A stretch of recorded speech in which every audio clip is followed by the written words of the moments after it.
The latest hot rod out of Nissan's Nismo labs is here, with bigger wheels, more stylish paint, and improved output. But is this a case of misplaced Nismo naming, or does this car really deserve its race-inspired badge?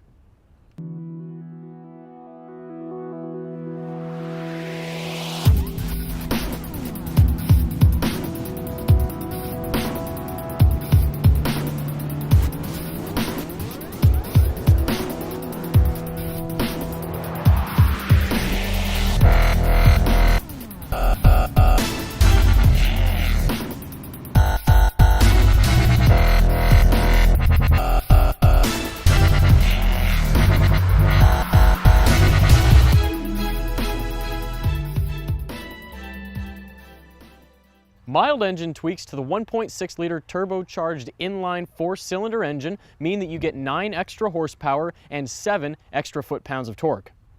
Power is sent to all 4 wheels via Nissan's Xtronic CVT, which comes with a sport mode. Pricing starts just over $26,000 and climbs to $27,250 with navigation. Even with the mild power upgrade, fuel consumption estimates stay the same, with 25 in the city and 30 on the highway.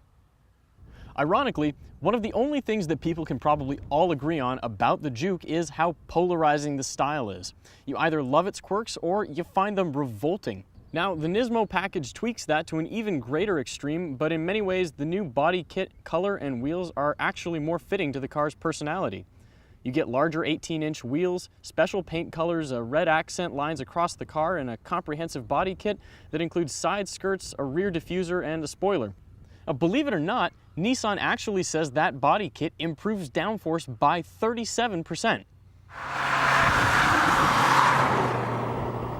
Loads of Nismo accents characterize this cabin. Now, that includes the Nismo stitching on the sport seats, which are upholstered in this faux suede material that have red accent stitching, and of course a matching steering wheel with the same material. Now, I gotta say, I really love how that material holds you in place while you're driving the car, but I'm a little bit concerned that the leg bolsters in the driver's seat aren't gonna hold up over the course of a few years. You also get a Nismo branded tach, and I gotta say, the cabin is very straightforward and easy to use. Drive mode buttons and climate control are all easily accessible, and you get this cool torque monitor right there in the middle. Not only that, but if I had to level one other complaint at this car, it's that every area where there's a hard plastic just leaves it feeling a little bit cheap.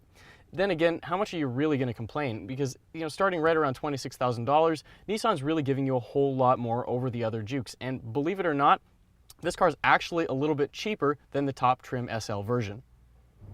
Now, like I said before, Nissan claims that the body kit will add 37% more downforce to the car, but realistically, you're never going to experience that because most people aren't going to take a car like this to the track, and even if they do, they're probably not going to get it up to speed enough to really feel any sort of noticeable difference. What you will notice, on the other hand, is the handling characteristics of the car and how improved they are. One of the things that's worth noting is the all-wheel drive torque vectoring system that can distribute up to 50% of the torque to the rear wheels and help the car rotate in corners. Now, that's not unique to the Juke Nismo, and in fact can be had on any all-wheel drive Juke. Still, there are quite a few unique handling characteristics to this car that Nismo did add.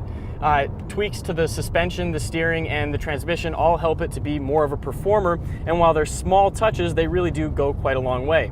Cutting through a corner like we are right now, the car really feels a lot more poised and planted than you would expect with, say, a normal Juke. Now, that should really only leave one more major question in your mind, and that's, how does the CVT perform? Well, you do get some of the downsides, that rubbery feeling when you're accelerating, but once you get into the car's power band, it really doesn't make all that much of a difference, and it's still a blast to drive.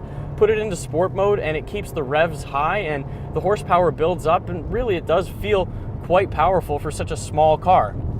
Now, unfortunately, there is one downside that I really have to mention. After a few hot laps in this car, we found that it started to overheat and the car wouldn't go into the same high rev range. And it's actually something we noticed in our test with the 370Z Nismo as well. It's sort of disappointing when you consider that a few small mechanical changes would fix that problem, and Nissan just sort of seems to be ignoring it. Regardless, the fact of the matter is that the Juke Nismo proves one point. A handful of small modifications can really go a long way towards making the car a lot more fun to drive. The Juke Nismo boils down to being a big hot hatch, but it's hard not to remember that you can also get the Focus ST, which has much more power and considerably better handling for about the same price.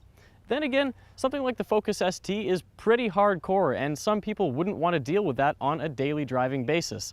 And that's where this car comes in. Its crossover ride height, all-wheel drive, and ability to save gas will no doubt appeal to quite a few people. Not only that, but it improves on what's already a very fun driving experience.